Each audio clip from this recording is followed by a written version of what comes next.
నమస్తే, welcome to prime debate. ఇప్పుడు తెలుగు ప్రజల దృష్టి అంతా ఏపీ మీదనే ఉందంటే అతిశయోక్తి కాదేమో. ఎందుకంటే మొదటి టర్మ్లో వదిలేసిన అనేక పనులు చంద్రబాబు సర్కార్ టేకప్ చేయాల్సిన అవసరం ఏర్పడింది. ఇక ఈ క్రమంలో ఇప్పుడు పెర్ఫార్మెన్స్ ఎలా చేస్తారనే దానిపైనే నెక్స్ట్ టైం కూడా పునాదులు పడతాయి. మరి కూటమి సర్కార్ 2025లో ఎలాంటి నిర్ణయాలు తీసుకుంది, 2026లో ఏ విధంగా పరుగులు పెట్టించాల్సి ఉంటుంది, కూటమి పార్టీలను ఏ విధంగా మేనేజ్ చేసుకుంటూ వెళ్ళాలి, అలాగే మరి ప్రతిపక్ష వైసీపీ పాత్ర ఏంటి, ఎక్కడ వెనుకబడింది, 2025లో వైసీపీ ఏమైనా పుంజుకుందా, అసలు ఎంతవరకు స్పేస్ పెంచుకోగలిగింది, ఇదే విషయాలపై డిబేట్ కంటిన్యూ చేద్దాం. డిబేట్లో ప్రస్తుతం మనతో పాటు జాయిన్ అవుతున్నారు పెద్దిరెడ్డి రవికిరణ్ గారు, బీజేపీ స్పోక్స్ పర్సన్ మనకి జూమ్లో అందుబాటులోకి వచ్చారు. అజయ్ కుమార్ గారు టీడీపీ స్పోక్స్ పర్సన్ మనకు జూమ్లో జాయిన్ అయ్యారు. చిన్నపరెడ్డి గారు వైసీపీ స్పోక్స్ పర్సన్ కాసేపట్లో జాయిన్ అవుతారు. కట్టా కార్తీక్ గారు రాజకీయ విశ్లేషకులు మనకి మరి కాసేపట్లో అందుబాటులోకి వస్తారు. నమస్తే అండి ఇద్దరికి, welcome to the debate sir. S Ravikiran garu, ముందుగా మీ నమస్తే. రవికిరణ్ గారు, ఏంటి ఇప్పుడు కూటమి సర్కార్ రెండో టర్మ్లో అసలు మీరు పెట్టుకున్న లక్ష్యాలు ఏంటి? ఈ ఇయరంతా కూడా మీరు ఊహించిన విధంగానే పాలన కొనసాగిందా? సతీష్ గారు, ముందుగా మీకు తోటి ప్యానలిస్ట్ కి ప్రైమ్ లైన్ వీక్షకులందరికీ శుభ సాయంత్రం అండి. నమస్తే అండి. 2025 ఆంగ్ల సంవత్సరం పూర్తి కాబోతుంది. అలాగే కొత్త ఆంగ్ల సంవత్సరం 2026 ప్రారంభం కాబోతుంది. ఈ సందర్భంగా అందరికీ అభినందనలు, శుభాకాంక్షలు ముందస్తుగా. అయితే 2025 ప్రోగ్రెస్ రిపోర్ట్ ఏంటి, ఎంతవరకు వచ్చారని అడుగుతున్నారు. తప్పనిసరిగా అండి, ఇప్పుడు మేము ఏదైతే లక్ష్యాలు పెట్టుకుని ప్రజలు ఏదైతే ఆశలు ఆకాంక్షలతో మమ్మల్ని పెద్ద ఎత్తున మెజారిటీ ఇచ్చి మమ్మల్ని ప్రజలకు సేవలు అందించమని మాకు అవకాశం ఇచ్చారో దాని తగ్గట్టుగా మేము అనునిత్యం ప్రతి క్షణం వారికి ఇచ్చినటువంటి హామీలు నెరవేర్చే విధంగా వారి యొక్క ఆకాంక్షలకి ఆశలకి అనుగుణంగా నిలబడే విధంగా పనిచేస్తున్నాం. ఈ 2025 సంవత్సరంలో అండి, ప్రత్యేకంగా రైతాంగాన్ని చూస్తే ఎన్నడూ లేని విధంగా 35 లక్షల మెట్రిక్ టన్నుల ధాన్యం రైతుల దగ్గర కొనుగోలు చేసి వారికి 8,200 కోట్లు నేరుగా వారి ఖాతాల్లోకి జమ చేసామండి. గతంలో ఇది 24 గంటలు, అది కూడా 24 గంటలు. సో ఇదొక హిస్టరీ, ఇదొక చరిత్ర, ఇదొక రికార్డ్. గతంలో ఏ ప్రభుత్వం అలా చేయలేదు. అలాగే రైతాంగానికి అన్నదాత సుఖీభవ పేరు మీద 46 లక్షల మంది రైతులకి నేరుగా 6,300 కోట్ల వరకు నేరుగా వారి ఖాతాల్లో జమ చేయడం జరిగింది. అలాగే గత ప్రభుత్వం నిర్లక్ష్యం చేసినటువంటి బిందు సేద్యం కానీ, లేకపోతే ట్రాక్టర్లు ఇవ్వటం కానీ, లేకపోతే డ్రోన్లు కానీ, లేకపోతే సోలార్ పంప్ సెట్లు ఇవ్వటం కానీ, ఇటువంటి స్కీమ్స్ కేంద్ర ప్రభుత్వ స్కీమ్స్ కి మొత్తం వాళ్ళు అటకెక్కిచ్చారు. దాన్ని మేము మళ్ళీ దారిలో తీసుకొచ్చి కేంద్ర ప్రభుత్వం ఇస్తున్న దానికి మ్యాచింగ్ గ్రాంట్ చేసి దగ్గర 70-80 కేంద్ర ప్రాయోజిత పథకాలకి మ్యాచింగ్ గ్రాంట్ ఇవ్వకుండా ఆ ప్రభుత్వం అటకెక్కించింది. మేము దాన్ని సెట్ చేసి ఆ యొక్క కేంద్ర ప్రాయోజిత పథకాలు జల్ జీవన్ మిషన్ తో సహా మళ్ళీ గ్రౌండ్ లెవెల్ చేసే విధంగా చేయగలిగాము. అలాగే రైతాంగానికి మంచి చేస్తున్నారు. గ్రామాల్లో ప్రధానంగా చెప్పాలంటే పవన్ కళ్యాణ్ గారి నేతృత్వంలో గతంలో ఎన్నడూ లేని విధంగా ఏదైతే 13,000 పైచీలకు పంచాయతీలకి ఒకేసారి సభ నిర్వహించి 3,000 కోట్ల రూపాయల పైలకు ఆమోదం చేయడం కదా, పూర్తి చేయడం కూడా జరిగి ఇది ఒక Guinness book of world record కూడా అయింది. గ్రామాల్లో రోడ్లు 4,000 కిలోమీటర్ల పైచీలకు రోడ్లు వేయటం, మౌలిక వసతుల కల్పన, అలాగే ఎప్పుడు లేని విధంగా మా సుదూర ప్రాంతాల్లో ఉన్నటువంటి తాండాలకు కూడా పవన్ కళ్యాణ్ గారు వెళ్ళి అక్కడ రోడ్లు వేసే విధంగా రోడ్లు వేయించి ముందుకు వెళ్ళటం, ఇది ఎప్పుడు మనం చూడలేదు. ఆ రకంగా గ్రామ స్థాయిలో అభివృద్ధి చేయటం, గ్రామాల్లో అనేకమైన కార్యక్రమాలు ఆయన మంత్రిత్వ శాఖ ద్వారా జల్ జీవన్ మిషన్ అయితే మరీ ప్రత్యేకంగా శ్రద్ధ తీసుకొని ఇటీవల పొట్టి శ్రీరామ్ గారి పేరు కూడా పెట్టి దాని గురించి ముందు తీసుకెళ్తున్నాం. ప్రధానంగా ఏదైతే మేము ఉద్యోగ కల్పన, యువతకి ఉద్యోగ కల్పన, పరిశ్రమలు కల్పన, 20 లక్షల ఉద్యోగాలు ప్రభుత్వ ప్రైవేట్ లో ప్రత్యక్ష పరోక్ష ఉద్యోగాలు కల్పిస్తామని ఏదైతే హామీ ఇచ్చామో దానికి అనునిత్యం లోకేష్ గారు కావచ్చు, నరేంద్ర మోడీ గారు కావచ్చు, లేదా చంద్రబాబు నాయుడు గారు కావచ్చు, అనునిత్యం దాని మీద పనిచేస్తున్నారు. కాబట్టి 2025లో అండి స్టార్టింగే నరేంద్ర మోడీ గారు జనవరి మాసంలో విశాఖకు వచ్చి 2 లక్షల కోట్ల పైచీలకు వాటికి శంకుస్థాపన చేశారు. దానిలో ఎన్టీపీసీ గ్రీన్ హైడ్రోజన్ 2 లక్షల కోట్లు. అలాగే గతంలో జగన్మోహన్ రెడ్డి గారి ప్రభుత్వంలో అయితే రైల్వే జోన్ దానికి భూమి కూడా కేటాయించలేదు. మా ప్రభుత్వం వచ్చాక భూమి కేటాయించడం, శంకుస్థాపన చేయడం, పనులు జరిగిపోతున్నాయి. అలాగే విశాఖ స్టీల్ ప్లాంట్ పునరుద్ధరణ ప్యాకేజ్ ఇవ్వటం, అలాగే bulk truck park, Nakkabella bulk truck park ప్రధానమంత్రి నరేంద్ర మోడీ శంకుస్థాపన చేయడం. అక్కడ నుంచి మొదలు పెడితే ఇటు ఏదైతే విజయవాడ దగ్గర ఉన్నటువంటి మచిలీపట్నం దగ్గర భారత్ ఎలక్ట్రానిక్స్ లిమిటెడ్ ఏదైతే ఆర్మీకి నైట్ గోగల్స్ తయారు చేసేదాన్ని జాతికి అంకితం చేయడం ప్రధానమంత్రి నరేంద్ర మోడీ గారు. అలాగే మనకి ప్రకాశం జిల్లా దొనకొండలో BDL పెట్టబోతున్నారు. అలాగే అక్కడ వరల్డ్ క్లాస్ క్యాన్సర్ ఇన్స్టిట్యూట్ రాబోతుంది. అలాగే కేంద్ర ప్రభుత్వం 2 స్మార్ట్ నగర ఇండస్ట్రియల్ స్మార్ట్ నగరాలు శాంక్షన్ చేసింది, అది రాయలసీమకి. కొప్పర్తి అలాగే ఓరొకళ్ళు, ఈ రెండింటికి 5,000 కోట్లతో కేంద్ర ప్రభుత్వం స్మార్ట్ నగరాలని శాంక్షన్ చేసి దాని వర్క్ జరుగుతూ ప్రధానమంత్రి నరేంద్ర మోడీ గారు శంకుస్థాపన చేశారు.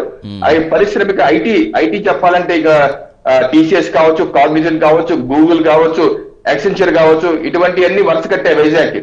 డేటా సెంటర్లు చెప్పాలంటే గూగుల్ ఉంది, రిలయన్స్ ఉంది, సిపి ఉంది, ఇంకో వేరే కంపెనీ కూడా ఉంది. మొత్తం ఆల్రెడీ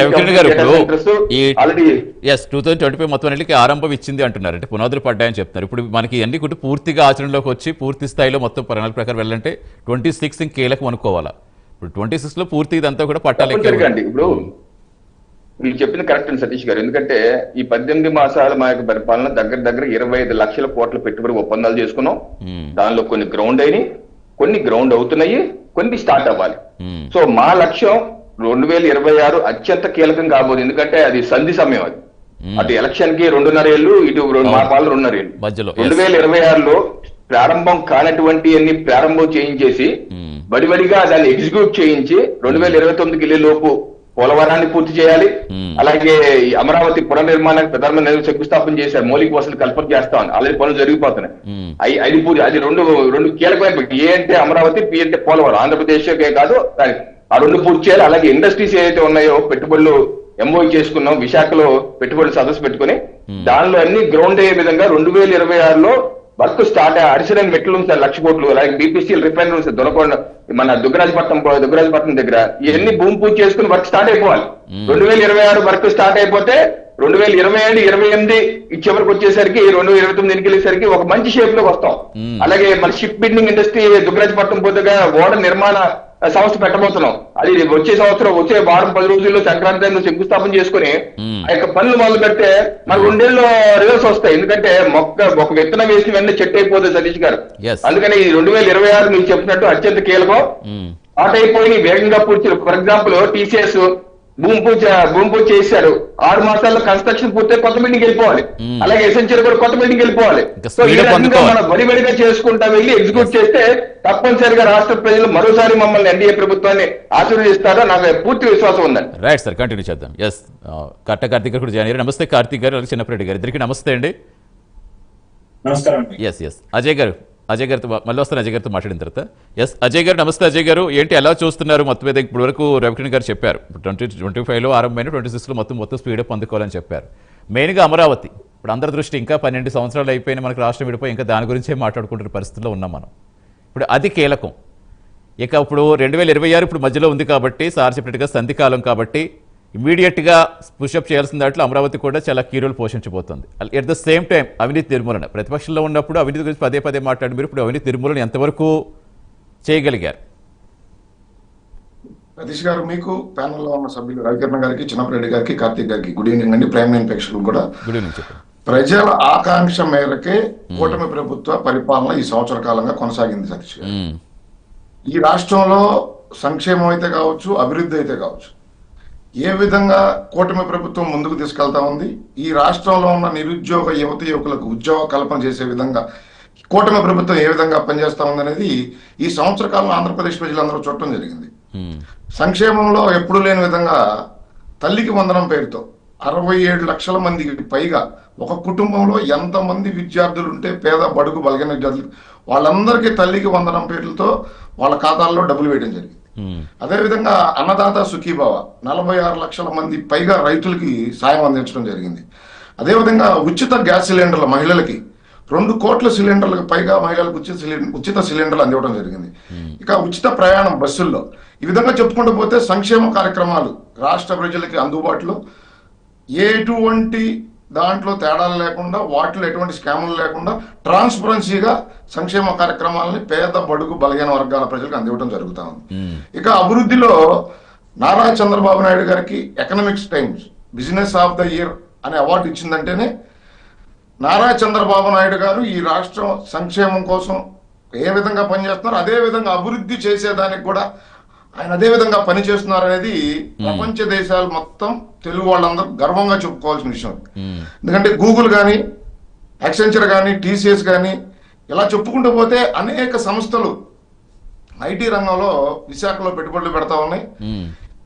రాష్ట్రంని 3 ముక్కలు చేసి 3 రాజధానులు అని చెప్పి ఏ విధంగా అయితే జగన్మోహన్ రెడ్డి రాష్ట్ర ప్రజల్ని మోసం చేసి రాష్ట్రాన్ని సర్వనాశనం చేశాడు, నారా చంద్రబాబు నాయుడు గారు ఆ విధంగా కాకుండా రాష్ట్రాన్ని 3 ఎకనామిక్ జోన్లుగా మార్చి అభివృద్ధి వికేంద్రీకరణ, ఒక ప్రాంతాన్ని అభివృద్ధి చేసి మిగతా ప్రాంతాలను వదిలేయకుండా అభివృద్ధి వికేంద్రీకరణ. ఇక మీరు చెప్పినట్టు అమరావతి వైఎస్ఆర్సీపీ ప్రభుత్వ హయాంలో ఏ విధంగా అమరావతిని శ్మశానంగా మార్చి అడవిగా మార్చి ఆ ప్రాంతం మొత్తాన్ని నారా చంద్రబాబు నాయుడు గారి మీద, తెలుగుదేశం పార్టీ మీద కక్ష సాధింపు చర్యల్లో భాగంగా అమరావతిని సర్వనాశనం ఏ విధంగా చేశారో వీళ్ళు రాష్ట్ర ప్రజలందరూ గమనించారు. ఈ రోజు నారా చంద్రబాబు నాయుడు గారు ముఖ్యమంత్రి అయిన తర్వాత కూటమి ప్రభుత్వం అధికారంలోకి వచ్చిన తర్వాత కేంద్ర ప్రభుత్వం అండదండలతో ఈ రోజు అమరావతిలో పనులు పరుగులు పెడతా ఉన్నాయి. పోలవరం కూడా అదేవిధంగా పూర్తి చేసుకునే దానికి కూటమి ప్రభుత్వం పనిచేస్తా ఉంది. మీరు చెప్తా ఉన్నారు రాబోయే 26 ఎలా ఉండబోతా ఉందని. ఈ రాష్ట్ర ప్రజలకు ఏదైతే ఆ రోజు 2024 సార్వత్రిక ఎన్నికల్లో కూటమిలో ఉన్న పార్టీలన్నీ రాష్ట్ర ప్రజలకు మాటిచ్చాయో ఆ మాట నిలబెట్టుకునే దిశగానే ఈ కూటమి పార్టీలు ప్రభుత్వం పనిచేస్తా ఉన్నాయి. సతీష్ గారు, నారా లోకేష్ గారు, నారా చంద్రబాబు నాయుడు గారు, అదేవిధంగా పవన్ కళ్యాణ్ గారు ఏ విధంగా ఈ రాష్ట్ర ప్రజలకి ప్రతినిత్యం అందుబాటులో ఉంటూ వారి సమస్యలు తెలుసుకుంటూ మారుమూల గ్రామాలకు కూడా ప్రభుత్వ పరిపాలన చేరవేస్తూ వాళ్ళకి సహాయ సహకారాలు అందిస్తూ మౌలిక వసతులు కల్పిస్తూ ఈ రాష్ట్ర అభివృద్ధి కోసం కూటమి పార్టీలు ఏ విధంగా పనిచేస్తా ఉన్నాయి అనేది రాష్ట్ర ప్రజలు అందరూ చూస్తున్నారు. వైఎస్ఆర్సీపీ పార్టీ ఈ 2 సంవత్సరాల కాలంలో రాష్ట్రాన్ని ఏ విధంగా నాశనం చేయాలి, రాష్ట్రానికి వచ్చే పెట్టుబడులు ఏ విధంగా ఆపాలి, ఈ రాష్ట్రంలో ఏ విధంగా నిరుద్యోగ యువతీయులకు ఉద్యోగ కల్పన జరుగుతా ఉంటే వాటి మీద కేసులు వేయాలి. డిఎస్సి మీద కేసులు వేశారు, పోలీస్ కానిస్టేబుల్ నియామకాల మీద కేసులు వేశారు. నారా చంద్రబాబు నాయుడు గారు పెట్టిన మొట్టమొదటి సంతకం డిఎస్సి 15,000కు పైగా టీచర్ పోస్టులు భర్తీ చేయడం, రీసెంట్ గా కానిస్టేబుల్ ఉద్యోగాలకు భర్తీ చేయడం, ఈ విధంగా ఉద్యోగ కల్పన ప్రైవేట్ రంగంలో లక్షల సంఖ్యలో ఉద్యోగ కల్పన దిశగా ఈ రాష్ట్రంలో ఎన్ని కంపెనీలు గ్రౌండ్ అవుతా ఉన్నాయి, ఎన్ని కంపెనీలు 50% వాళ్ళ కంపెనీలు నిర్మాణ దశలో ఉన్నాయి, కొన్ని నిర్మాణం చేయాల్సిన కంపెనీలు ఉన్నాయి.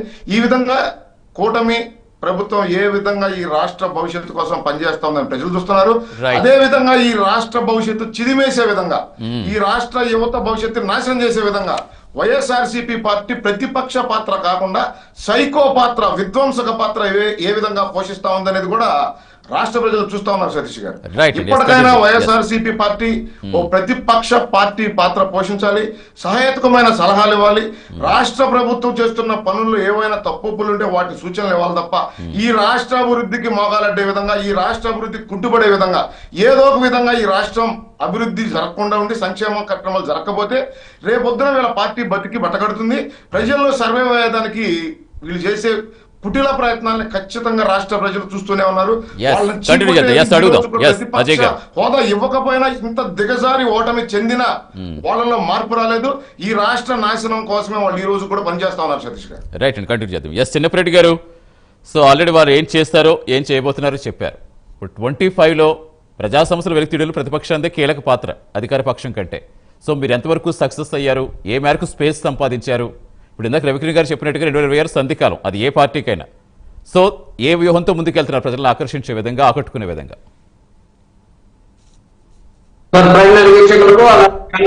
కూడా నమస్కారం సార్. నమస్తే, చెప్పండి సార్.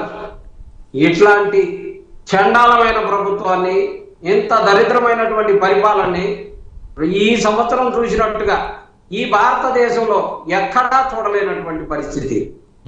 ఒకటి, 17 మెడికల్ కాలేజీల్ని కేంద్రంతో మాట్లాడి జగన్మోహన్ రెడ్డి గారు తీసుకొచ్చినటువంటి 17 మెడికల్ కాలేజీల్ని పీపీపీ ద్వారా ఇచ్చి ప్రజలకి, ఆంధ్రప్రదేశ్ రాష్ట్ర ప్రజల మొత్తానికి కూడా ఒకేసారి వెన్నుపోటు పొడిచినటువంటి రాష్ట్రంలో చంద్రబాబు నాయుడు గారు ముఖ్యమంత్రిగా ఆంధ్రప్రదేశ్ ప్రజలందరూ కూడా ఒకేసారి వెన్నుపోటుకు గురైనటువంటి పరిస్థితి. అలాగే రైతులకు అది ఇచ్చాము, ఇది ఇచ్చామని చెప్పేసి చెప్తా ఉన్నారు కదా. నేను చెప్తా, రెడ్ బుక్ రాజ్యాంగం ఈ ఆంధ్రప్రదేశ్ లో జరిగినటువంటి నరఘోష, ఆంధ్రప్రదేశ్ లో ప్రజలని, ప్రతి వారిని కూడా రెడ్ బుక్ రాజ్యాంగం కింద పరిపాలన జరిగింది. కానీ అంబేద్కర్ గారి రాజ్యాంగాన్ని పూర్తిగా పక్కన పెట్టేసి నరఘోష అంటే వైజాగ్ లో మీ ఎమ్మెల్సీ డ్రైవర్ హత్య చేసి డోర్ డెలివరీ చేయటాన్ని నరఘోష అంటారు. అజయ్ గారు కౌంటర్ తిరిగారు. ఒక్క నిమిషం మాట్లాడండి, ముందు మాట్లాడేద్దాం. ఒక్క నిమిషం అజయ్ గారు ఒక్క నిమిషం మాట్లాడేద్దాం. మీకు ఏమైనా అభ్యంతరాలు ఖచ్చితంగా మాట్లాడదు దానికి సంబంధించి. చిన్నప్పరెడ్డి గారు ఎస్ పెద్ద అభివృద్ధి చేసావు కదా, వినడం నేర్చుకో. నీ అభివృద్ధి గురించి చెప్తా నేను ఇక్కడ. ఒక నిమిషం. ఎస్ చిన్నపరెడ్డి గారు పాయింట్ వచ్చేయండి. చిన్నపరెడ్డి గారు సరే చిన్నపరెడ్డి గారు కాదు ఒక్క నిమిషం చిన్నపరెడ్డి గారు ఎస్ అజయ్ గారు మీరు ఒక్కసారి ఆగండి. అజయ్ గారు ఇట్లాంటి దరిద్ర ప్రభుత్వాన్ని ఎప్పుడు చూడలేదు. మీరు అట్లాంటి దరిద్ర పరిపాలన సాగించారు కాబట్టి వాళ్ళు మీరు ప్రతిపక్ష హోదా కూడా ప్రజలు ఇవ్వలేదు. అది మర్చిపోయి ఇంకా మీరు ఆ ట్రాన్స్ లోనే ఉండి రైట్. అజయ్ గారు ఒక్క నిమిషం అజయ్ గారు ప్రభుత్వంపై నిందలు వేసి మానుకోవాలి ఇప్పటికైనా. రైట్ అజయ్ గారు ఒక్క నిమిషం ఆయన చెప్పనే ఉంటారు. కాదు చిన్నపరెడ్డి గారు డైరెక్ట్ పాయింట్ కి రండి. అంటే మీ పార్టీ పరంగా మీరు ఏం చేస్తారు, మీరు ఎంత స్పేస్ సంపాదించున్నారు? ఇప్పుడు పోయిన ప్రభు మళ్ళీ తీసుకొచ్చే విధంగా ఏ పార్టీ ప్రయత్నాలు చేస్తుంది కదా. ఇప్పుడు గెలిపోవటం పెద్ద అందరికీ కామన్ అది. మా పార్టీ ఏం చేసిందో చెప్పాలి కదా. మా పార్టీకి మీ పార్టీ ఏం చేసిందో చెప్పండి. అదే అంటుంటా, ఆ పార్టీని విమర్శించక్కర్లేదు. మీ పార్టీ ఏం చేస్తుంది? ఇప్పుడు మీరు ఆల్రెడీ సంక్రాంతి నుంచి లాస్ట్ ఇయర్ సంక్రాంతి నుంచి ప్రజల్లో పూర్తిగా ఉంటా అన్నారు. వచ్చారు జగన్ గారు అప్పుడప్పుడు. నెక్స్ట్ ఇయర్ అన్నా ఉండబోతున్నారా? ఇందాక నేను చెప్పాను, రవికిరణ్ గారు చెప్పినట్టుగా 26 అనేది అన్ని పార్టీలకి కీలకం. ఎందుకంటే మిడిల్ కాబట్టి, ఎన్నికలకి మళ్ళీ ఊపందుకోవాలి కాబట్టి. కాదు నేను అడగట్లేదు, మీరు ఏం చేస్తారో చెప్పండి. మీరు ఎంత స్పేస్ సంపాదించారు, ఇంకా స్పేస్ సంపాదించాలంటే ఏం చేయాలి? మాట్లాడటం కాదు ఇప్పుడు మళ్ళీ మధ్యలో కాదు మీరు అలాగే చిన్నపరెడ్డి గారు మీరు అలా తీసుకోవద్దు. ఇప్పుడు మధ్యలో వచ్చారు కాబట్టి మీరు ఈ పాయింట్ మీద మాట్లాడండి. మళ్ళీ వాళ్ళకి కాదు, ముందు మీరు చెప్పండి. తర్వాత మళ్ళీ నెక్స్ట్ టైం లో అప్పుడు కౌంటర్ తీసుకుందరు కానీ ఇప్పుడు వాళ్ళు ఏం చేశారు చెప్పారు, మీరు ఏం చేస్తారు మీరు చెప్పండి. చెప్పండి. ప్రతిపక్ష పాత్రకి ఇచ్చినంత సమయం అన్నా ఇక్కడ ఇవ్వండి. రైట్ చెప్పండి, మీ విధానం మీరు చెప్పండి, మీరు ఏం చేస్తారో చెప్పండి. తర్వాత అప్పుడు వాళ్ళ విమర్శన తర్వాత చెప్తా ఉంది. చెప్పండి సార్, విధానమే కదా చెప్తా ఉంది. చెప్పండి. రైతుకి ఏ రకంగా వెన్నుపోటు పొడిచారు, ఈ రాష్ట్రానికి ఏ రకంగా వెన్నుపోటు పొడిచారు, అయ్యే కదా చెప్తా ఉంది. నేను సార్ చెప్తా ఉన్నారు కదా, రైతులకి అంత చేసాం ఇంత చేసామని. ఒకసారి చిత్తూరు మామిడి రైతుల కాడికి వెళ్ళి చూడండి, మట్టి కొట్టుకొని పోయారు. ఒంగోలు వెళ్ళి చూడండి సార్, అక్కడ పొగాకు రైతు పొట్ట కొట్టారు సార్. గుంటూరు వెళ్ళి మిర్చి రైతు కంట్లో కారం కొట్టారు సార్. వీళ్ళు చేసినటువంటి టమాటా రైతుని, ఉల్లిపాయ రైతుని, అంత రాష్ట్రం మొత్తం కూడా రైతాంగం అంతా కూడా వెన్నుపోటుతోటి జరిగినటువంటి బాధని చెప్పుకోలేక బయటకు వస్తే ఇదిగో రోడ్ల మీద నడిపించేటటువంటి పరిస్థితి. రెడ్ బుక్ రాజ్యాంగం తప్పితే వీరు చేసింది ఏమీ లేదు. ఈ రాష్ట్రానికి చేసింది శూన్యం. జగన్మోహన్ రెడ్డి గారి పరిపాలనలో ఒక్కసారి ప్రభుత్వ ఉద్యోగాలు 1,32,000 సచివాలయ ఎంప్లాయీస్ కానీ, లేకపోతే ప్రభుత్వానికి సంబంధించినటువంటి మొత్తం 3,42,000 ప్రభుత్వ ఉద్యోగాలు ఇచ్చినటువంటిది చంద్రబాబు నాయుడు గారు 14 సంవత్సరాలు ముఖ్యమంత్రిగా ఉన్నప్పుడు కూడా ఇవ్వలేనటువంటిది జగన్మోహన్ రెడ్డి గారు ఇచ్చారు. చంద్రబాబు నాయుడు గారు ముఖ్యమంత్రిగా ఉన్నప్పుడే డిఎస్సీ రిలీజ్ చేయడం జరిగింది, ఉద్యోగాలు భర్తీ చేయడం జరిగింది. మద్యం మాఫియా, గంజాయి మాఫియా తప్పితే ఈ రోజు ఆ మాఫియాలన్నీ మన చిన్నపరెడ్డి గారు, ఆ మాఫియాలన్నీ మనం చేసిన 2019-2024 మధ్య ఆ మాఫియాలన్నీ మీరు నడిపించినాయి.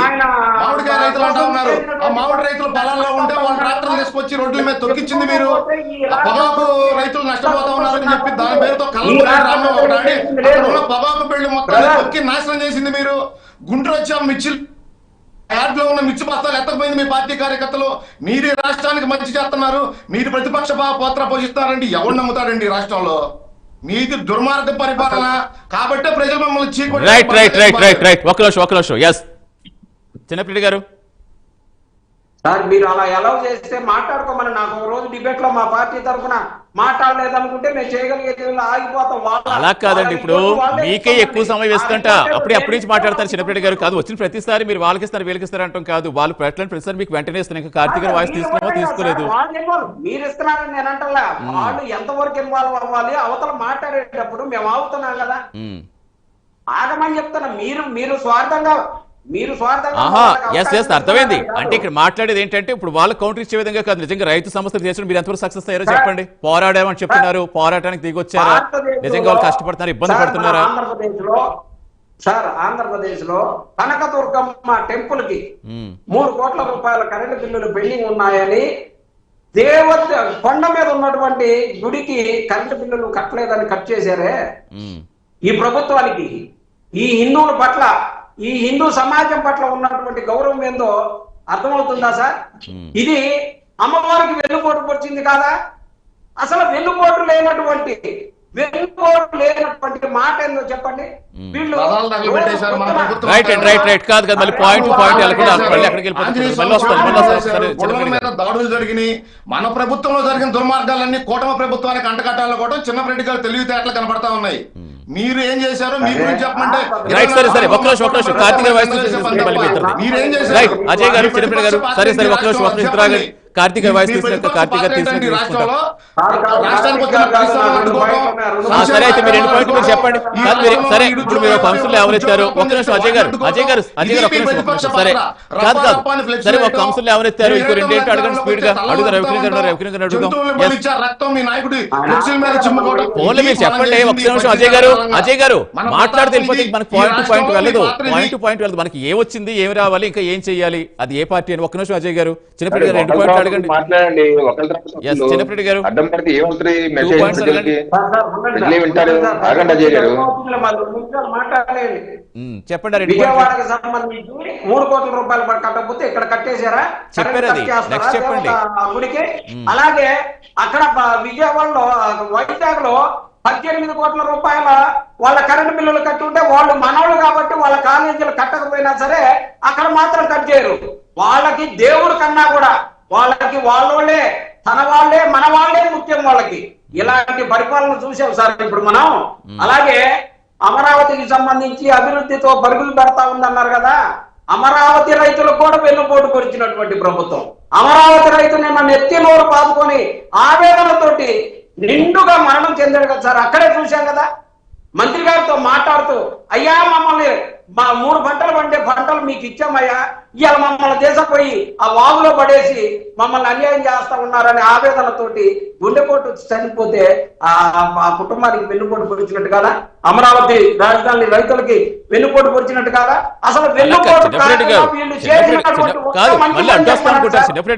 అడ్డొస్తాం అనుకుంటారు. ఇప్పుడు ఆల్రెడీ అక్కడ రైతులు ఇప్పుడు కూడా మీ ప్రభుత్వంలో కదా ఈ ప్రభుత్వంలో కూడా ఎదురు తిరిగారు, వాళ్ళకు ఒక కమిటీ వేశారు. తర్వాత జరిగింది కూడా చెప్పండి. ఇప్పుడు మీ పాలనలో కూడా మీ ప్రభుత్వ పాలనలో కూడా ఎన్ని రోజులు నిరాహార దీక్షలు చేశారు, ఎంతమంది అప్పుడు అలాగయ్యారు అనేది ప్రతి ఒక్కరు తెలిసింది. ఇప్పుడు ఆ విషయాలన్నీ వద్దు మనకి. అమరావతికి సంబంధించి ఎంతవరకు గట్టెక్కుతుంది, ఎంతవరకు వెళ్ళాలి. వాళ్ళు చెప్తులేదు వాళ్ళు చెప్పుకుంటారు కానీ మేము చెప్పేది మేమేం చెప్తామో మేమేం చెప్పాలనేది మాకు ప్రతిపక్షంగా ప్రజలకి కష్టం ఉన్నటువంటి మాటలు మాట్లాడతాం. సుఖం ఎలాగో వీళ్ళ వైపు నుంచి ఈ రాష్ట్ర ప్రజలకు ఒక్కళ్ళు కూడా సుఖపడ్డది లేదు కదా.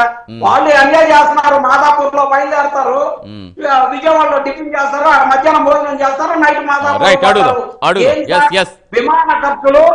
విమాన ఖర్చులు ఇది వరకు ముఖ్యమంత్రి గారు విమాన ఖర్చులు ఉండేవి.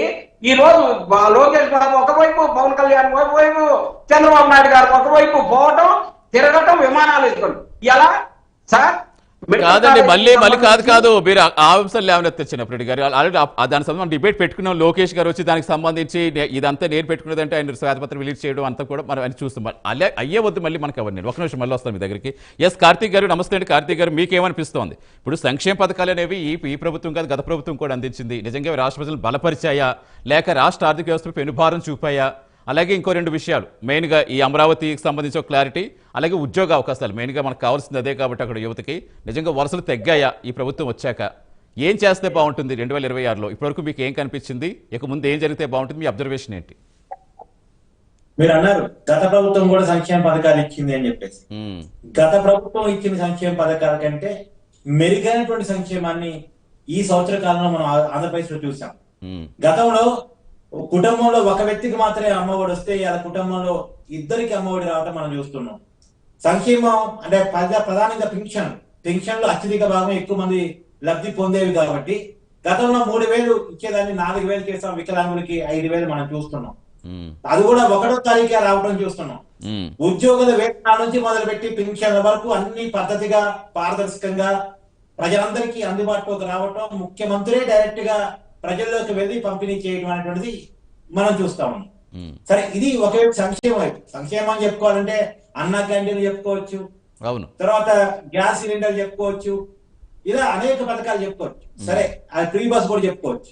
ఇవన్నీ ఒక భాగంగా అవుతూ ఇంకో పక్కన అభివృద్ధికి పునాదులు ఖచ్చితంగా పడ్డాయి 2025వ సంవత్సరంలో చెప్పొచ్చు. నిజానికి 24వ సంవత్సరంలోనే పడ్డప్పటికీ కూడా రియాలిటీ మనకి 2025 కనపడుతుంది. మనకి Google data centre, Google data centre అనేటువంటిది ప్రపంచంలోని అగ్రగామి సంస్థ. దాని అనుబంధ రైడర్ సంస్థ వాళ్ళు 1,00,000 కోట్లకు పైగా ఫారెన్ డైరెక్ట్ ఇన్వెస్ట్మెంట్ ఆ వైజాగ్ లో పెడతామని చెప్పేసి ప్రకటించారు. ప్రకటించింది కూడా సుందర పిచ్చాయి. అంత పెద్ద స్థాయి ఉన్న వ్యక్తి, మనకు రాజకీయాలు ఖచ్చితంగా చూడాల్సిన వ్యక్తి సుందర పిచ్చాయి. ప్రపంచంలో క్రెడిబిలిటీ ఉన్నటువంటి పర్సనాలిటీ, గూగుల్ సిఇఓ ఆయనే ప్రకటించారు. తర్వాత మైక్రోసాఫ్ట్ సిఇఓ సత్య నాదెళ్ల భారతదేశ ప్రధాని నరేంద్ర మోడీ గారితో భేటీ అయ్యి ఆంధ్రప్రదేశ్ లో 1,00,000 కోట్లకు పైగా పెట్టుబడి పెట్టబోతున్నట్టు ప్రకటించారు. తర్వాత రిలయన్స్, బ్రూఫీల్డ్ కావచ్చు, ఇతర డేటా సెంటర్ కావచ్చు, డేటాకి హబ్ గా వైజాగ్ మారింది, ఐటీకి హబ్ గా వైజాగ్ మారింది. మన కళ్ళ ముందు కనపడుతుంది. కాగ్నిజెంట్ కావచ్చు, టీసీఎస్ కావచ్చు, ఇలా డైరెక్ట్ గా పర్మనెంట్ క్యాంపస్ లో వైజాగ్ నిర్మించుకోవడం మనం చూస్తా ఉన్నాం. ఇది కళ్ళ ముందు కనపడుతున్న అభివృద్ధి. తర్వాత ఇందాక రవికిరణ్ గారు చెప్పినట్టు బీపీసీఏ ప్రాజెక్ట్ కావచ్చు, తర్వాత ప్రధానంగా మన అమరావతి వేదిక, అమరావతి రాజధానిగా పునాది పడింది. క్లియర్ గా అమరావతి ఏకైక రాజధాని. ఇన్నాళ్ళు ఆంధ్రప్రదేశ్ ప్రజలకు డౌట్ ఉండేది, ఆంధ్రప్రదేశ్ రాజధాని ఏమిటి అంటే ఏం సమాధానం చెప్పాలని వైసీపీ ప్రభుత్వం ఉన్నప్పుడు పెద్ద ప్రశ్న ఇది. కానీ చాలా క్లియర్ కట్ గా ఆంధ్రప్రదేశ్ రాజధాని ఏంటంటే మరొక మాట ఆలోచించకుండా అమరావతిని చెప్పుకునేటువంటి గర్వించదగ్గ పరిస్థితి ఈ 2025 సంవత్సరంలో పునాది పడింది. దానికి క్వాంటమ్ వ్యాలీ అమరావతి వేదిక నిర్మాణం విశ్లేషకులుగా అబద్ధాలు చెప్పొద్దు. అమరావతి రాజధాని అని చెప్పేసి గజెట్ వచ్చిందా, దాని గురించి రాకుండా అమరావతి రాజధాని అంటే ఎలా చెబుతావు స్వామి? అమరావతి రాజధాని గజెట్ తీసుకురమ్మని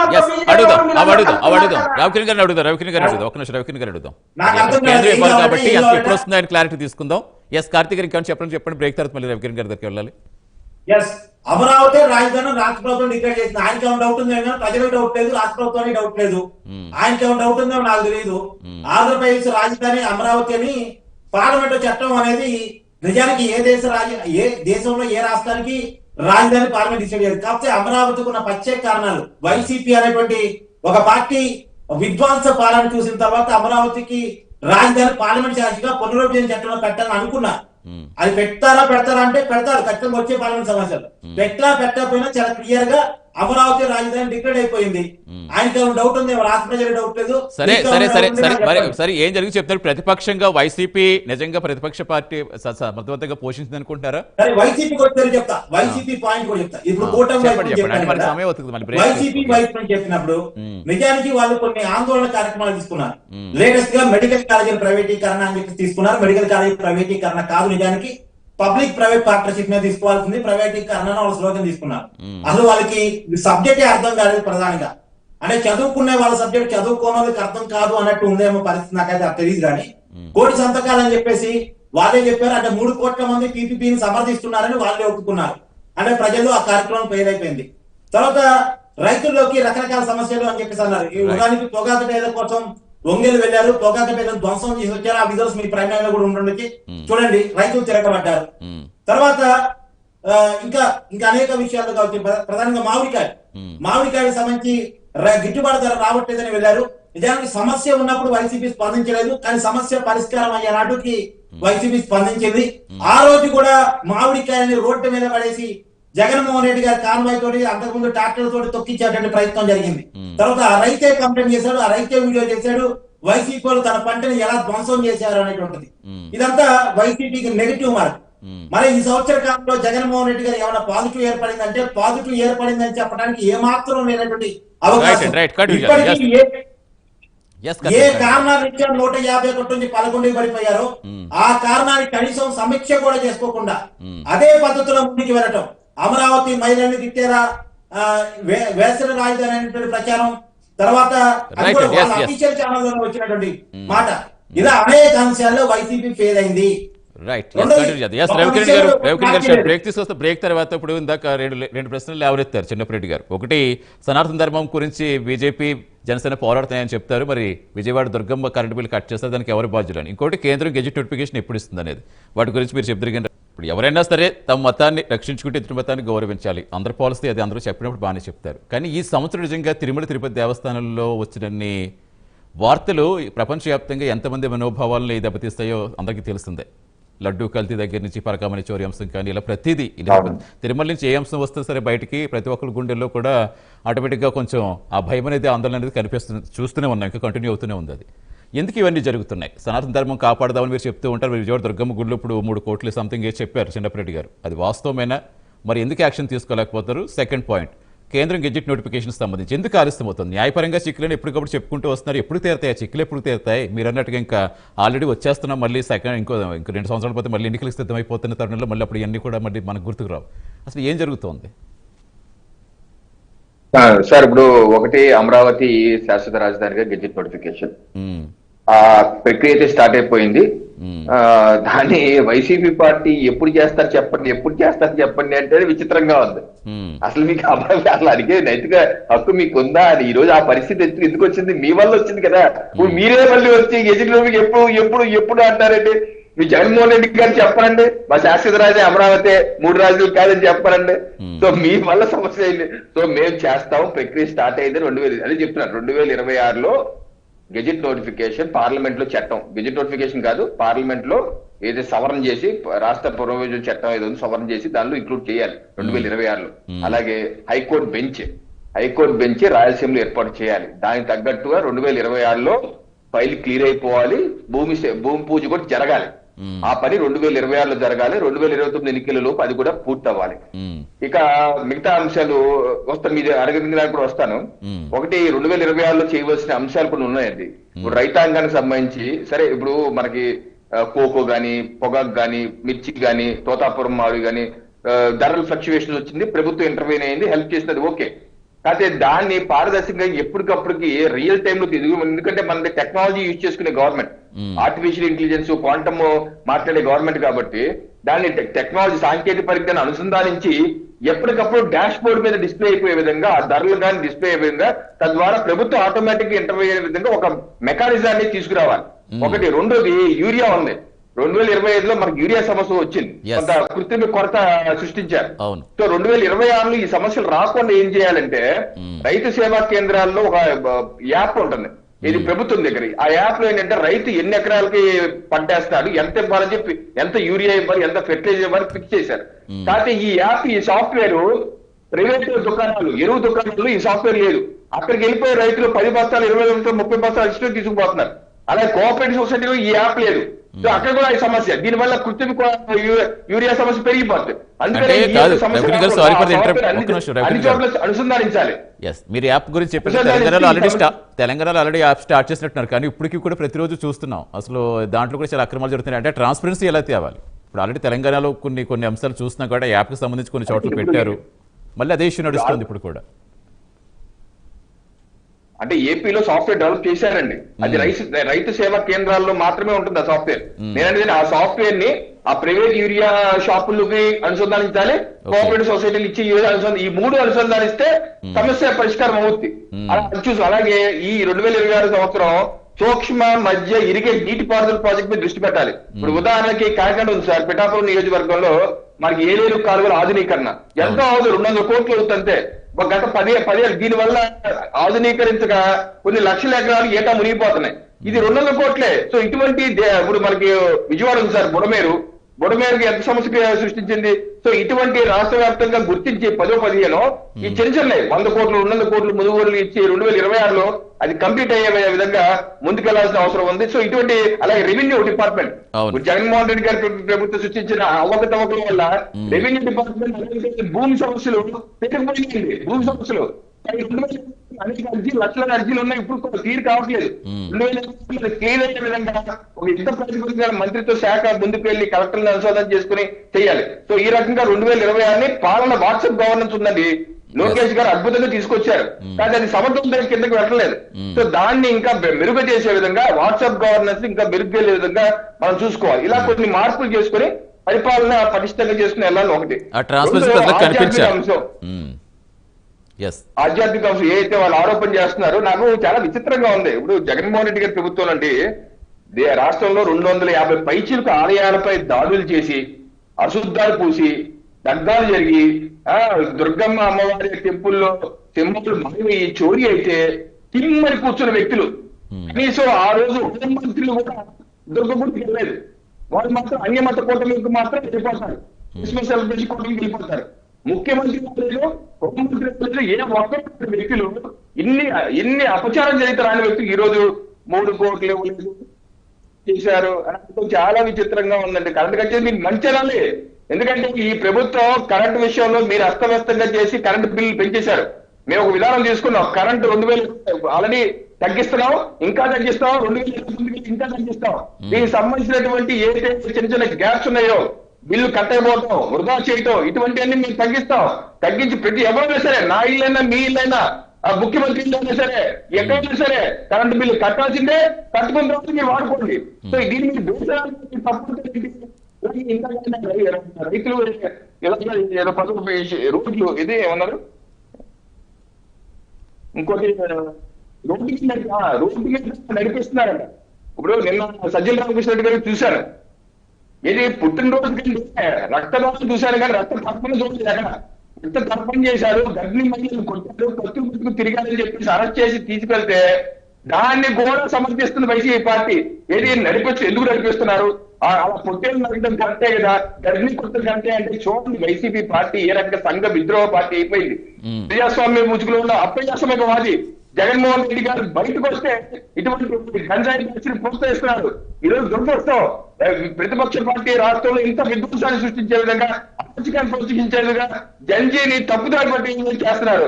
పూర్తిగా వైఫల్యం చెందిన వైసీపీ పార్టీ అరాచకాన్ని ఫస్ట్ ఎందుకు రోడ్డు మీద వీళ్ళు కూడా అంటారు కదా, రోడ్డు మీద చేపిస్తారు. రోడ్డు మీద చేపితే ఏం చేయాలండి, అక్రమాలు చేసే వాళ్ళని ఏం చేయాలి, రోడ్డు మీద నడిపించకుండా విమానంలో తీసుకెళ్లాలా? విమానంలో రాజ్యాంగంలో ఉందా రోడ్డు మీద తీసుకెళ్ళకపోతే?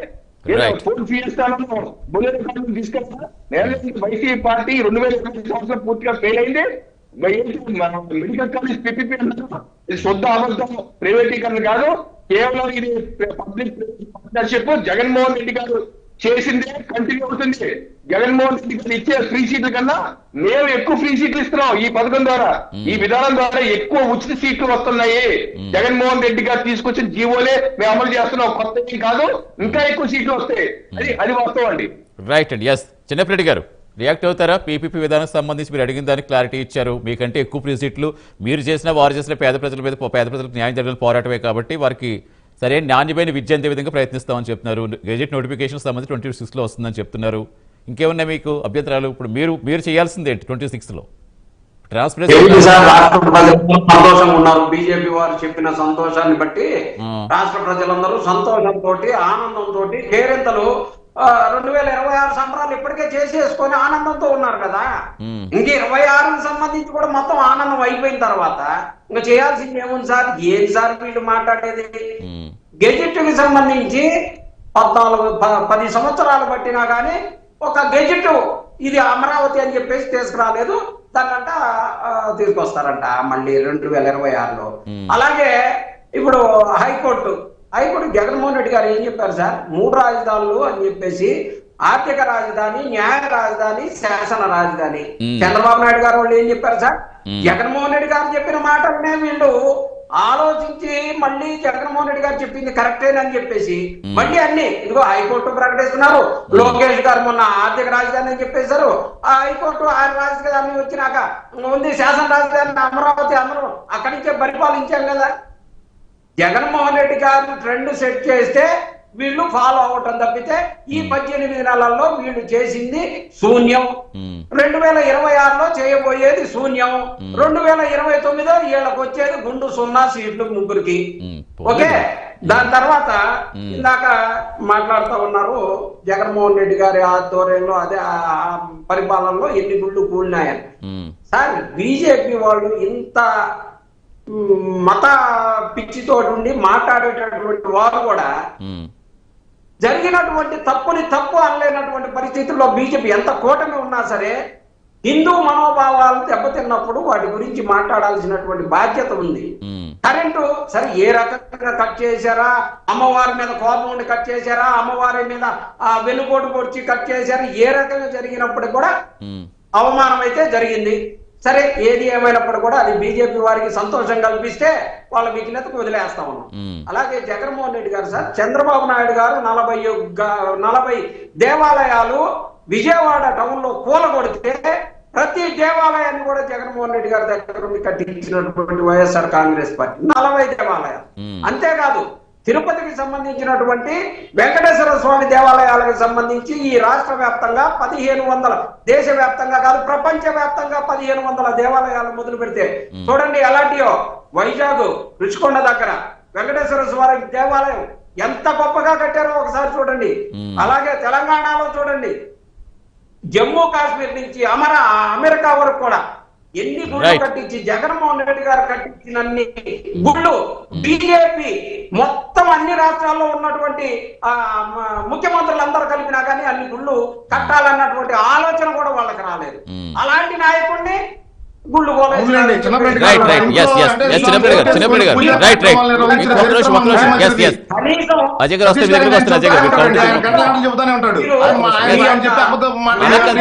అయితే అందరూ కౌంటర్ తిరిగాని మీరు దానికి కౌంటర్. చిన్నప్పరెడ్డి గారు ఎస్ సరే, ఇప్పుడు మీరు చెప్పారు ఇక 26 లో మీరు ఇంకా ఏ సమస్యలు వెలికి తీద్దాం అనుకుంటున్నారు, బయటికి ఏ సమస్యలు పోరాటం చేద్దాం చెప్పండి. చెప్పండి. చంద్రబాబు నాయుడు గారు ఇచ్చేటటువంటి అబద్ధాల మేనిఫెస్టో పట్టుకోవడానికి కూడా బీజేపీ పట్టుకోకుండా అట్ట పడేసిపోయినటువంటి పరిస్థితి. అవన్నట మొత్తం చేసేసారంట, సూపర్ 6 చేశారంట, సూపర్ 7 చేసేసారంట, పెనుకోడు సూపర్ 8 కూడా పెట్టి పెనుకోడు రాజ్యాంగం అని చెప్పేసి పెట్టుకోండి, ఇబ్బంది ఏమి లేదు. ఏది మాట్లాడినా కానీ ఈ రాష్ట్రంలో ఇంత విధ్వంసం జరిగినటువంటి సార్ వీళ్ళకి తీసుకోవాలి కదా వేరే వాళ్ళకి. అలా కాదు, మిమ్మల్ని అడిగారు కాబట్టి దానికే ఇప్పుడు అంతనే మధ్యలో ఎక్కడ మిమ్మల్ని ఇంటరప్ట్ చేయలేదు, మళ్ళీ ఇంటరప్ట్ అవుతా ఉంటారు కాబట్టి. ఇందాక రవికిరణ్ గారు చెప్తే ఏం చెప్పారు, ఆయన చెప్తూ 26 లో ఇంకా ట్రాన్స్పరెన్సీ రావాలి, ఆ ట్రాన్స్పరెన్సీ వచ్చే విధంగా ఖచ్చితంగా ప్రభుత్వాన్ని ముందడుగు వేయాలి కాదు కాదు ఏదైతే మాట్లాడుకుని నేను అలాగే అలవ్ చేసుకుంటే వస్తారంటారు. నేను ఆగాను అందుకే మీకు మళ్ళీ ఒక్క అజయ్ గారు అజయ్ గారు మాట్లాడండి. అజయ్ గారు సమాధానం జరిగింది, హైకోర్టు ముట్టుకెళ్ళడం జరిగింది, పీపీపీ విధానంలో తప్పు లేదని నీతి ఆయోగ్ ఆమోదించింది, ఎన్ఎంసీ ఆమోదించింది, కేంద్ర ప్రభుత్వం ఆమోదించింది. పార్లమెంట్ లో 2 సార్లు స్థాయి సంఘాలు 2024లో 2025లో ఈ 2 స్థాయి సంఘాలు ఆమోదించడం జరిగింది. అయినా వీళ్ళకి అక్కర్లేదు. వీళ్ళకి మెరుగైన వైద్యం విద్య అందడం వీళ్ళకి ఇష్టం లేదు. వీళ్ళకి కావాల్సిందల్లా ఈ రాష్ట్ర నాశనం, ఈ రాష్ట్రానికి ఎటువంటి పెట్టుబడులు రాకూడదు. ఇకపోతే నారా లోకేష్ గారు తిరుగుల గురించి మాట్లాడిన నైతిక హక్కు చిన్నపరెడ్డి గారికి కానీ ఆ పార్టీకి కానీ లేదు. నారా లోకేష్ జగన్మోహన్ రెడ్డి గారు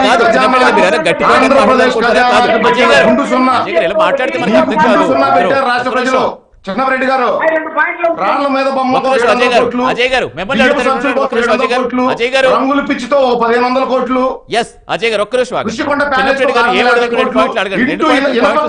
ఇంటి చుట్టూ ఇనప కంచికి 12 కోట్లు. ఈ విధంగా రాష్ట్ర ఖజానాని నాకేసిన గనుడు మీ జగన్మోహన్ రెడ్డి.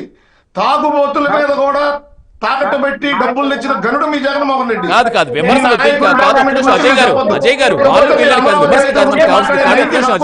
అమరావతి రైతుల గురించి మాట్లాడే నైతిక హక్కు మీకు కానీ మీ పార్టీకి కానీ లేదు.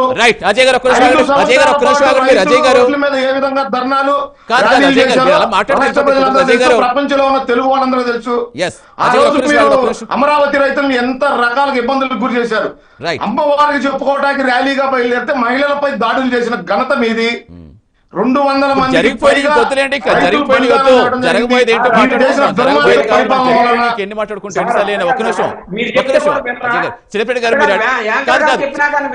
ఉండండి. చిన్నపరెడ్డి గారు మీరు 2 పాయింట్లు స్ట్రైట్ గా అడగండి. ఏంటో మనకంత సమయం ఉండదు ఇప్పుడు వాటిలో సంబంధించి రాబోయే రోజుల్లో సార్ 2025 సినిమా టికెట్ 600 రూపాయలు చేసుకున్నారు. రాబోయే రోజుల్లో 1200 రూపాయలు చేసుకోవడానికి డిప్యూటీ సీఎం గారు బాగా వాడుకుంటారు. ఎమ్మెల్యే బాలకృష్ణ గారు బాగా వాడుకొని ఆయన టికెట్లు 1200 రూపాయలు కాదు. మీరు అడగమంటే ఏదేదో చెప్తారు చిన్నపరెడ్డి గారు, అడిగేది అడగండి. కేజీ మామిడికాయలకి 6 రూపాయలు కూడా పెంచరు. రాబోయే రోజుల్లో ఎలా ఉంటుందో చెప్పమన్నారు కదా సార్. సరే ఓకే కాదు మీ పోరాటాలు చెప్పండి వాళ్ళకి మనకెందుకు ఇప్పుడు మీరు మన బలపడాలంటే మీ మాదిరి పోరాటం దేని మీద చేయాలనుకుంటారు మన చెప్పండి. మాదిరి ఏ విధంగా దోచుకోవట్లేదు, మన మాదిరి ఏ విధంగా దుర్మార్గ పరిపాలన కొనసాగించట్లేదు. రైట్ రైట్ ఒక నిమిషం అజయ్ గారు ఒక నిమిషం కాదు వ్యక్తిగతంగా అది వెళ్ళదు ఎవరికి వ్యక్తిగతంగా వెళ్ళదు. వస్తాను ఒక నిమిషం. చిన్నపిరెడ్డి గారు మీరు అడిగేది ఇంకోటి అడగండి. ఎస్ సినిమా టికెట్ ఒకటి అడిగారు, ఇంకోటి అడగండి. చెప్పాలి కదా, సినిమా టికెట్లు అయిపోయింది. ఇంకొకటి సినిమా టికెట్లు అయిపోయింది. Land titling act right BJP ప్రభుత్వం ల్యాండ్ టైటిలింగ్ యాక్ట్ దేశవ్యాప్తంగా ఇస్తే వైఎస్ జగన్మోహన్ రెడ్డి గారు ఇనిషియేట్ తీసుకొని ల్యాండ్ టైటిలింగ్ యాక్ట్ తీసుకొస్తే ల్యాండ్ టైటిలింగ్ యాక్ట్ కి సంబంధించి వీళ్ళు 2026లో తెస్తున్నారా లేదా అనేది ఒకటి చెప్పండి. బీజేపీ కాదా లేకపోతే దాన్ని తొక్కి పెట్టమని చెప్పేసి చెప్పమని బీజేపీని. ఒక్క నిమిషం బజరావుతో ఒక రవికిరణ్ గారు మీరు ఒకటి, అజయ్ గారు ఒకటి చెప్పండి. వాటికి మళ్ళీ కార్తీక్ దగ్గరికి వెళ్దాం మనం. ల్యాండ్ టైటిల్ యాక్ట్ ఒకటి, సినిమా టికెట్ల విషయం ఒకటి. ల్యాండ్ టైటిలింగ్ యాక్ట్ అనేది ఒక చట్టం జగన్మోహన్ రెడ్డి గారు చేశారు. మేము రాంగాలు రద్దు చేశాం, రాష్ట్ర ప్రజల నెత్తిన పాలు పోసాం. ఓకే, ల్యాండ్ టైటిలింగ్ యాక్ట్ అసలు కేంద్ర ప్రభుత్వం తీసుకొచ్చింది కాదు, తీసుకురమ్మంది కాదు, జగన్మోహన్ రెడ్డి గారు చేసిన పని అది. అందుకని రాంగాలు రద్దు చేశాం. ఇంకా భవిష్యత్తులో కూడా రాదు, ఎందుకంటే మీరు కూడా 20 ఏళ్ల వరకు రాష్ట్రంలో అధికారులు రారు కాబట్టి ఆ యాక్ట్ రాదు. మేము హామీ ప్రజలకి. రైట్ అజయ్ గారు, సినిమా టికెట్లకు సంబంధించి బాలకృష్ణ గారు పెంచమంటారు, డిప్యూటీ సీఎం గారు పెంచుతారు. 300, 600, 600, 1200 సంథింగ్ ఏదో చెప్తున్నారు. సతీష్ గారు, సినిమా టికెట్ల రేటు పెంపు అనేది ఈ రోజు కొత్తగా జరుగుతుంది కాదు, ఆంధ్రప్రదేశ్ లో ఒక్కసారి జరుగుతుంది కాదు. అన్ని రాష్ట్రాల్లో ఆయా సంబంధించిన రాష్ట్రాల హీరోలకు ఇచ్చే వెసులుబాటు అది. దానికి ప్రభుత్వ పరిపాలనకి ఏం సంబంధమో, చిన్నపిరెడ్డి గారు ఏం మాట్లాడతాడో నాకు అర్థం కావట్లేదు. అమరావతి రైతుల గురించి మొసలు కన్నీరు కార్చే నైతిక హక్కు వైఎస్ఆర్సీపీ పార్టీకి లేదు. రామారావు గారు ఏదైతే చనిపోవడం జరిగిందో వాళ్ళ కుటుంబంతో నారా చంద్రబాబు నాయుడు గారు మాట్లాడటం జరిగింది. వారి మరణం చాలా బాధాకరం. మేము విచారం వ్యక్తం చేస్తా ఉన్నాం. నారా చంద్రబాబు నాయుడు గారు ఆ కుటుంబానికి అండగా ఉంటా ఉన్నారు. అమరావతిని అడవిలాగా తయారు చేసి ఆ ప్రాంత నాశనం కోరుకుంది వైఎస్ఆర్సీపీ పార్టీ, జగన్మోహన్ రెడ్డి. దాన్ని ప్రజలు తిప్పికొట్టారు, చీకొట్టారు, వీళ్ళ బండకేసి బాధారు. అయినా వీళ్ళు ఇంకా నేర్చుకొని పద్ధతి మార్చుకోకుండా ఈ రోజు రప్ప అంటాం, ఫ్లెక్సీలు వేయటం. జగన్మోహన్ రెడ్డి అధికారంలోకి వస్తే ఆయన విధ్వంసం ఎలా ఉంటుందో చూడాలని కార్యకర్తలు కోరుకుంటూ ఫ్లెక్స్లు వేశారు. సతీష్ గారు, ఎక్కడైనా ఏ రాష్ట్రంలో ఇట్లాంటి వింత పోకడుందా? 2029లో ఎలక్షన్ కౌంటింగ్ లో 88 సీట్లు కౌంట్ నెంబర్ దాటగానే రప్ప తలలు నరుగుతారని ఫ్లెక్స్ వేశారు. అంటే వీళ్ళు ఈ రకంగా కార్యకర్తల్ని ఏ విధంగా తయారు చేస్తారు, ఉన్మాదుల్లాగా తయారు చేస్తా ఉన్నారు సతీష్ గారు. వైఎస్ఆర్సీపీలో ఉన్న కొంతమంది కార్యకర్తలను ఉన్మాదుల్లాగా తయారు చేసి ఈ రాష్ట్రం మీద ఏదైతే జగన్మోహన్ రెడ్డి ఫ్లెక్సుల మీద రక్త మరకలు చిమ్మారు, అదే విధంగా ఆంధ్రప్రదేశ్ రాష్ట్రం మీద రక్త మరకలు చిమ్మే విధంగా ఈ రాష్ట్రం నాశనమే విధంగా వీళ్ళ ఆలోచనలు, వీళ్ళ చేష్టలు ఉన్నాయి తప్ప ఈ రాష్ట్ర అభివృద్ధికో, ఈ రాష్ట్ర ప్రజల సంక్షేమానికో అసలు వీళ్ళకి సహకరించే ఆలోచన కానీ అటువంటి మంచి గుణం కానీ అసలు జగన్మోహన్ రెడ్డికి లేదు సతీష్ గారు. అది రాష్ట్ర ప్రజలు గమనిస్తూనే ఉన్నారు. రైట్, ఎస్ కార్తీక్ గారు, సో ఏం చెప్తారు? ఇంకా వీటితో పాటు ఇప్పుడు రాష్ట్ర అప్పులు పెరగడానికి ఇప్పుడు అది గత ప్రభుత్వం ఏ ప్రభుత్వం అనేది కాదు, అసలు ఎవరి బాధ్యత తీసుకుంటారు? భవిష్యత్ తరాలకి అభివృద్ధి ఫలాలు అందితే ఈ అప్పులు తగ్గే అవకాశం ఉంటుంది. ఈ అభివృద్ధి ఫలాలు పెరగాలి అంటే ఇంకా ఏం చేయాలి? నిజానికి అప్పులు అవుతున్న మాట వాస్తవం, కానీ అప్పు సరైన దానిలో ఖర్చు పెట్టగలిగితే, ఆదాయం క్రియేట్ చేయగలిగితే, మళ్ళా అప్పును తీర్చుకోగలిగే పరిస్థితిని మనం చేయాలి అనేటువంటి టార్గెట్ ప్రభుత్వాలకు ఉంటే అప్పులు పెద్ద విషయం కాదు. ఎగ్జాంపుల్, నారా లోకేష్ గారు ఒక మాట చెప్పారు, $1 మిలియన్ ఎకానమీని ఆంధ్రప్రదేశ్ గా తీర్చిదిద్దేటువంటి లక్ష్యంతో మేము ముందుకెళ్తున్నామని చెప్పారు. నిజానికి ఆ లక్ష్యం వైపుగా అడుగులు అయితే పడుతున్నాయి. రియాలిటీలో దాన్ని సాధించగలిగితే, ఇప్పుడు ఎగ్జాంపుల్ వైజాగ్ లో లక్షల కోట్ల పెట్టుబడులకు ఒప్పందాలు జరిగాయి. అవి రియాలిటీలో గ్రౌండింగ్ చేసుకున్నారనుకోండి, ఇప్పుడు ప్రపంచంలో అత్యంత వేగవంతమైన కంప్యూటర్ మన అమరావతి వేదికగా నిజంగా ఎస్టాబ్లిష్మెంట్ అయ్యిందనుకోండి, క్వాంటమ్ కంప్యూటరింగ్, ఎంత పేరు వస్తుంది, ఎంత సంపద వస్తుంది.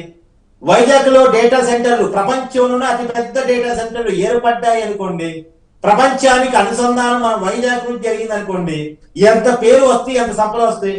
అప్పుడు మన అప్పులు చేసే పరిస్థితి కాదు కదా, అప్పులు ఇచ్చే పరిస్థితిలోకి వెళ్తాం. అంటే రియాలిటీలో ఈ అప్పులు చేస్తే తప్ప మనం ముందుకు వెళ్ళని పరిస్థితిలో ఉన్నాం. ఆ పరిస్థితి నుంచి మళ్ళా ఆదాయాన్ని క్రియేట్ చేసుకుని అప్పులు ఇచ్చే పరిస్థితిలోకి మనం వెళ్ళడానికి పునాదులు పడుతున్నాయి. 2025 అనేది అంత ఓపెన్ అప్ చేసిందండి. కూటమి ఏంటి, వైసీపీ ఏంటి అనేది రియాలిటీ ప్రజల ముందు పెట్టింది. మేము అధికారంలోకి వస్తే విధ్వంసం అని ఓపెన్ గా జగన్మోహన్ రెడ్డి గారు ఒప్పుకునే పరిస్థితిలోకి, మేము అధికారంలోకి వస్తే 6 నెలల్లో అరెస్టులు స్టార్ట్ అయితే అని జగన్మోహన్ రెడ్డి గారు ఒప్పుకునే పరిస్థితి నుంచి, ఎన్నికల ఫలితాలు వెలువడిన రోజే తలకాయలు తెగులుతాయి అని చెప్పేసి వైసీపీ కార్యకర్తలు ఓపెన్ గా చెప్పిన పరిస్థితి నుంచి, గంజాయి బ్యాచ్ కి పరామర్శ చేసి ఇది మా ఓట్ బ్యాంకు అని చెప్పుకునేటువంటి పరిస్థితి వైసీపీకి ఉన్నటువంటి పరిస్థితి నుంచి, టెక్నాలజీ మా విధానం అని quantum computing, data centres, IT కంపెనీలు, లక్షల కోట్ల పెట్టుబడులు కూటమి ప్రభుత్వం తీసుకొస్తున్న పరిస్థితి. అంటే రియాలిటీ 2025 ఎవరు ఏంటి, ఎవరి మనస్తత్వాలు ఏంటి, ఎవరి ఓట్ బ్యాంక్ ఎవరు, ఎవరి విజన్ ఎలా ఉంది అనేటువంటిది ఓపెన్ గా చెప్పింది.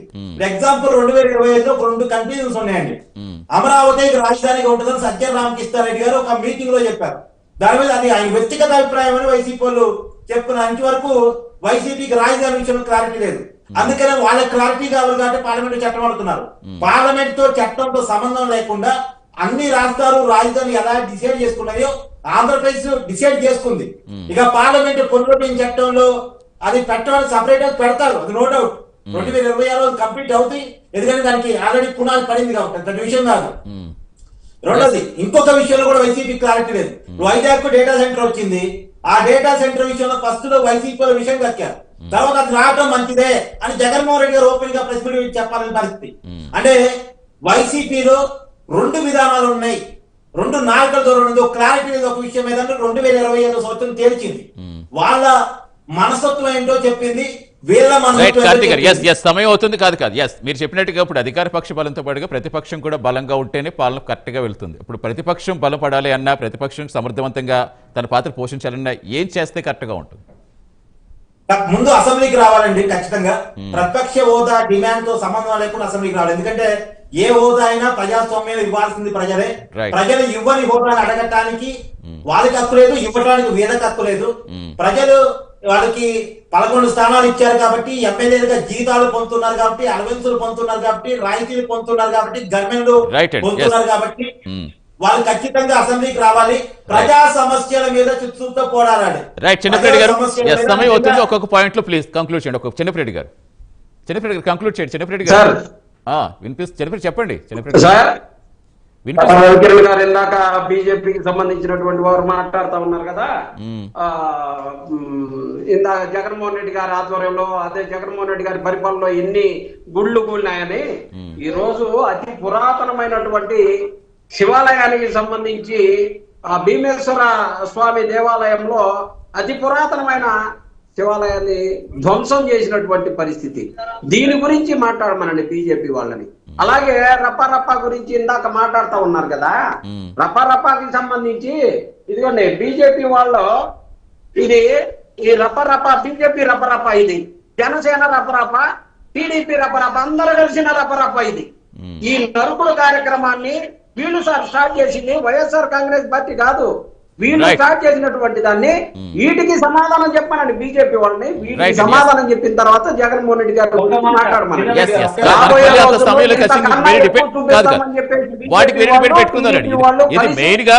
మెయిన్ గా ఇప్పుడు లాస్ట్ ఇయర్ గురించి పెట్టుకున్నా కూడా ఖచ్చితంగా మీరు చెప్పిన అంశాల మీద ఖచ్చితంగా మళ్ళీ వెళ్ళి పిలుద్దాం, మళ్ళీ డిబేట్ ఖచ్చితంగా పెట్టుకుందాం. ఏమైనా చెప్పాలి కూడా ఒక పాయింట్ కంక్లూడ్ చేయండి. ఎప్పుడు కాదు, ఈ రోజు జరిగిన ముక్కోటి ఏకాదశికి సంబంధించినటువంటి ఈ రోజు జరిగే గొప్ప కార్యక్రమం సార్. ఈ రోజు జరిగే దాంట్లో జరిగిన దాని గురించి కూడా ప్రజెంట్ కరెంట్ ఇష్యూ గురించి కూడా మాట్లాడకపోతే ఎట్లా సార్? మాట్లాడమని కరెంట్ ఇష్యూ గురించి సార్ నేను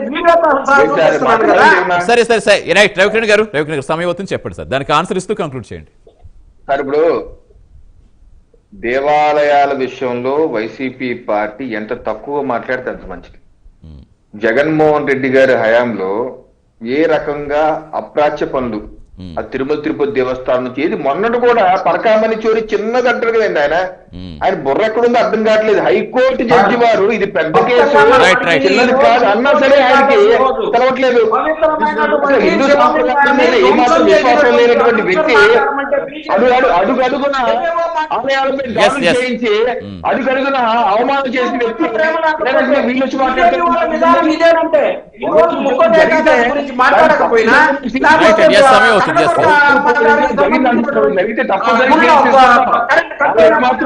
లేదనిపించిన మరి మెట్లు కడగటం లేకపోయినా వాళ్ళు ఏదైనా చేస్తే చేయమనండి.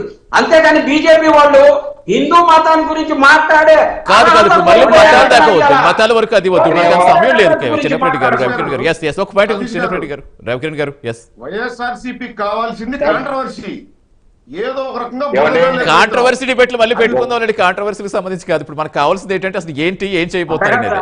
రైట్, ముక్కోటే ఏకాదశి రాష్ట్రం అంతా కూడా దేశమంతా చేసుకుంటా ఉన్న కార్యక్రమం మీద జరిగినటువంటి భీమేశ్వర ఆలయంలో శివలింగాన్ని పూర్తి చేసినటువంటి పరిస్థితి, దాని గురించి మాట్లాడమంటే అది మాట్లాడకుండా ఎందుకంటే మీరు అబద్ధాలు అసత్య ప్రచారం చేస్తారు. అదేంటో మీరు చూపిస్తున్నారు, తప్పనిసరి చర్యలు తీసుకుంటాం. కరెక్ట్, అదే చిన్నప్పటి గారు ఆన్సర్ వచ్చిందా మీకు? కాదు కాదు ఇవాళ జరిగిందని చెప్తున్నారు. నిజంగా మీరు అలాంటి బయటకు తీసుకురండి, మీరు చూపించారు నిజంగా జరిగిందా, జరిగితే యాక్షన్ తీసుకోకపోతే మళ్ళీ వేరే డిబేట్ పెడతాం ఎందుకు తీసుకోలేదు అని. రైట్ యాక్షన్ తీసుకుంటాం, జరిగితే తప్పనిసరి యాక్షన్ తీసుకుంటాం. రైట్ అండి, ఖచ్చితంగా ఎస్ ఖచ్చితంగా ఆ ట్రాన్స్పరెన్సీ తోటే ఆ పారదర్శకత ప్రజలకు కావాలి కాబట్టి అది ఖచ్చితంగా అందాలని కోరుకుందాం sir. Next thank you so much Ravikiran గారు, చిన్నప్పటి గారు, అజయ్ కుమార్ గారు, కట్టా కార్తీక్ గారు, thank you for joining debate అండి. ఇది వాళ్ళ prime debate. Keep watching prime 9 news. నిజం ఇదే.